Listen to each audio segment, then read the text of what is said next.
और इस वक्त बड़ी खबर आ रही है, बीजेपी ने लोकसभा चुनाव जीतने के लिए अब एक स्पेशल टीम को गठित किया है। प्रदेश के सभी 403 विधानसभा क्षेत्रों में इन्हें भेजा जाएगा, इन्हें विस्तारकों को भेजा जाएगा। बूथ स्तर पर चुनाव प्रबंधन से लेकर चुनावी फीडबैक लेने में अब भाजपा की टीम जुट गई है।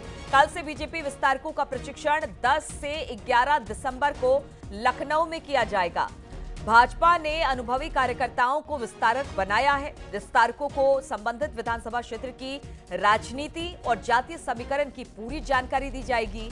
विस्तारक फील्ड में रहकर क्षेत्र की चुनावी स्थिति का प्रतिदिन फीडबैक प्रदेश बीजेपी संगठन को देने की जिम्मेदारी इनकी होगी।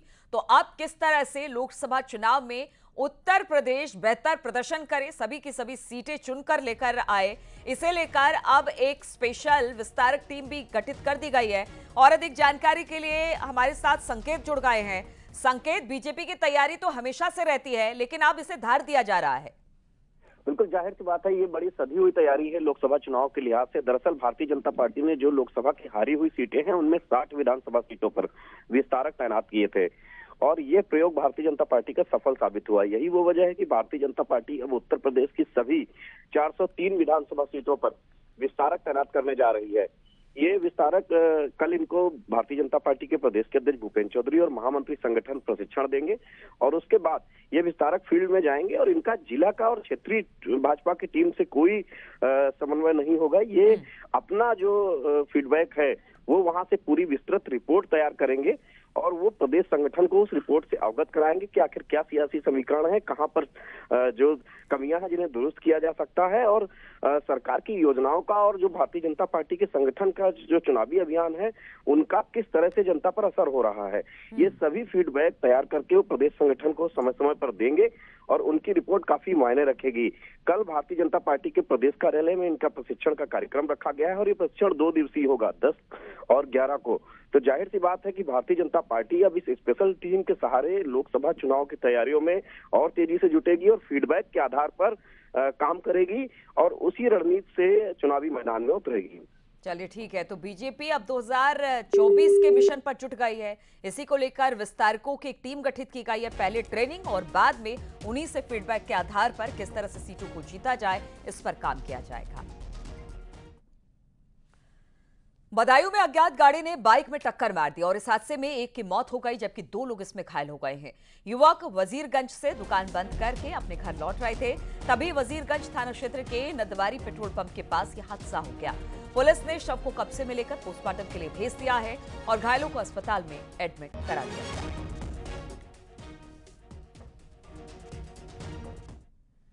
गोरखपुर शहर को अवैध कब्जे से मुक्त कराने के लिए जिला प्रशासन ने मुस्तैदी दिखाई है। पुलिस ने प्रशासनिक अफसरों ने इसको लेकर संयुक्त अभियान चलाया।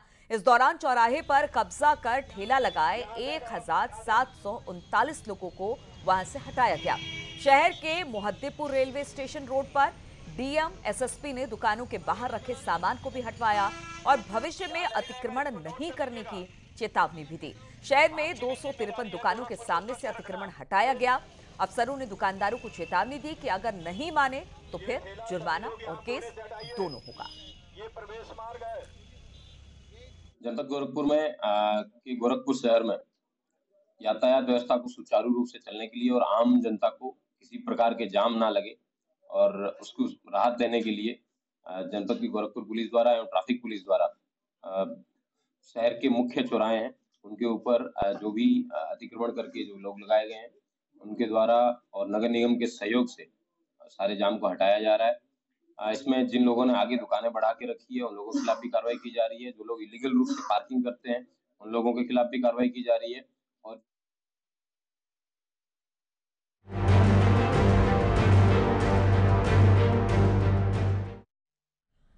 हरदोई में शिक्षा महकमे को शर्मसार करने वाला मामला सामने आया। प्राथमिक विद्यालय के इंचार्ज पर आरोप है कि वो नशे में स्कूल पहुंचते हैं और विद्यालय में लड़ाई झगड़ा और बहस करते हैं।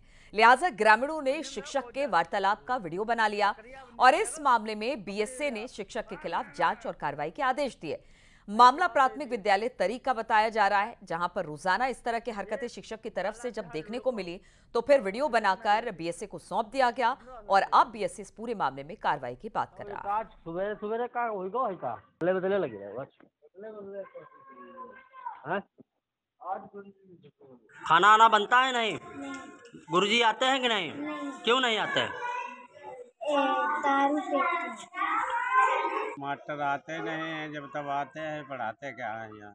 अच्छा, हमें खुद ही नहीं मिल रहा 3 दिन से, हमें जरूरत है। गुरुजी पढ़ाते नहीं है, रोज दारू पी के आते हैं और दीदी पढ़ाती हैं। दीदी बच्चा मान नहीं पाती हैं और गुरुजी आते नहीं हैं।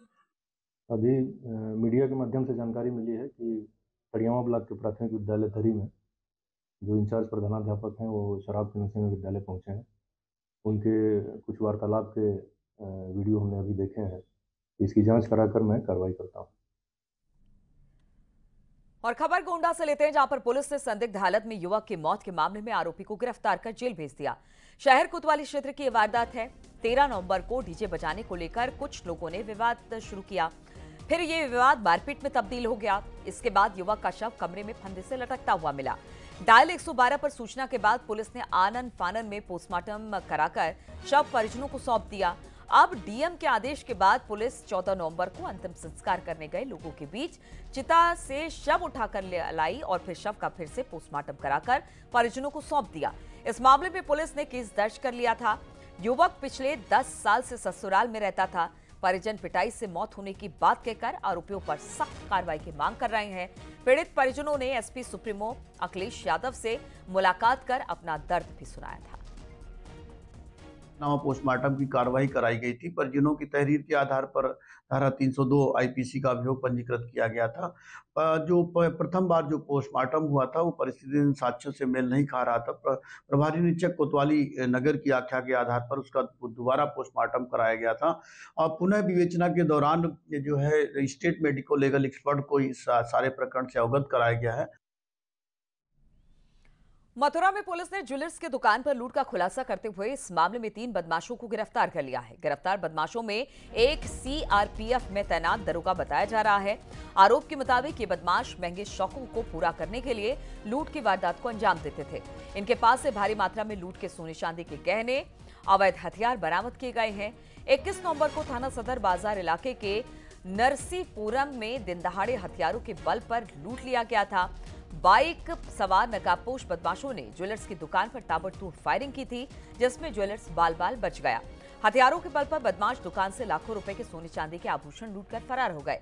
एसएसपी ने घटना के खुलासे के लिए 4 टीमों का गठन किया था।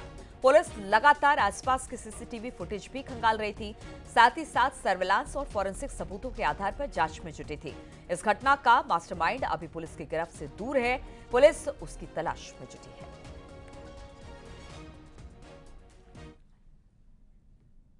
और रुकेंगे यहाँ पर छोटे से ब्रेक के लिए, जल्द हाजिर होंगे।